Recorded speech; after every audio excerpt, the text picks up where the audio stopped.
Attorney General William Barr skipped a House hearing Thursday on Special Counsel Robert Mueller's Trump-Russia report, escalating an already acrimonious battle between Democrats and President Donald Trump's Justice Department. Barr's decision, made after a disagreement with the House committee over questioning, came the day the department also missed a committee deadline to provide it with the full, unredacted version of Mueller's report and its underlying evidence.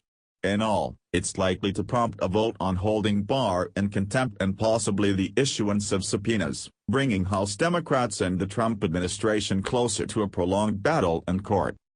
As the hearing opened, lawmakers faced an empty chair with the place guard set for Barr. Democratic members of the committee had fun with the spectacle, placing a prop chicken by Barr's microphone, to underscore their contention that he was afraid to appear, and jokingly looking under the desk to make sure he wasn't there.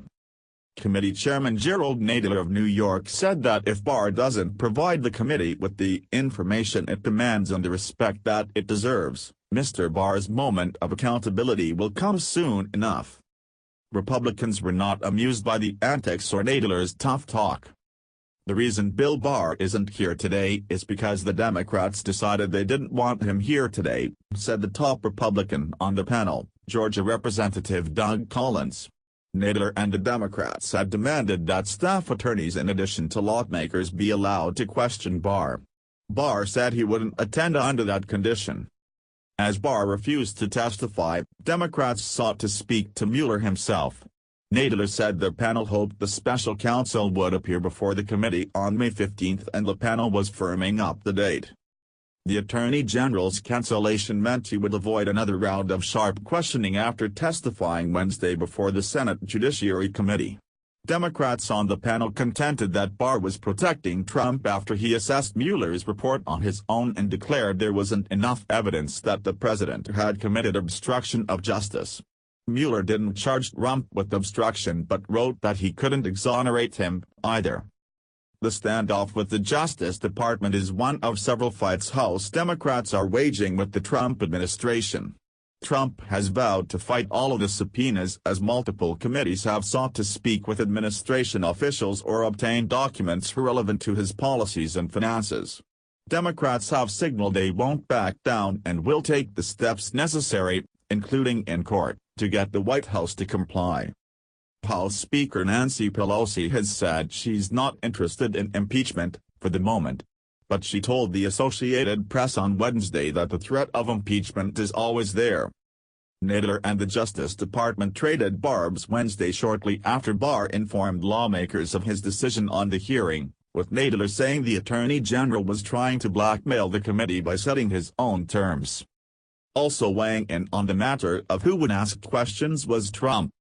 They want to treat him differently than they have anybody else, the president told Fox Business Network's Trish Regan on Wednesday night, adding, "You elect people that are supposed to be able to do their own talking." Trump said he heard that Barr had performed incredibly well before the Senate panel. It's unclear whether Barr will eventually negotiate an appearance with the House panel.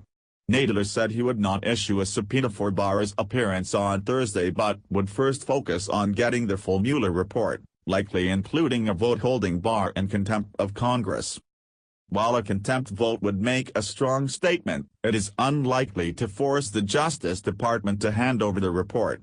A vote of the full House on contempt would send a criminal referral to the U.S. Attorney for the District of Columbia, a Justice Department official who is likely to defend the administration's interests. But even if the U.S. Attorney declines to prosecute, Democrats could pursue other avenues in court. In a letter sent to the committee late Wednesday, Assistant Attorney General Stephen Boyd laid out a list of reasons that the department won't provide the full Mueller report or all the underlying evidence. Boyd said the special counsel's investigative files include millions of pages of classified and unclassified documents, bearing upon more than 24 criminal cases and investigations, many of which are ongoing. Boyd also reiterated that the department would not disclose secret grand jury material, another battle that could end up in court if Nadler decides to fight it.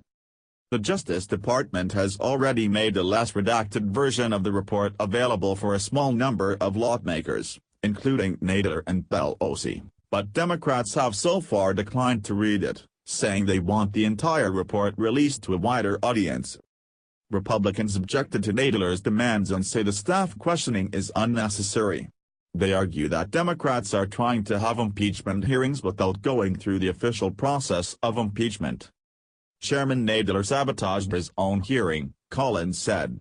That's sad. Because now Republicans and Democrats are not going to be able to question Bill Barr.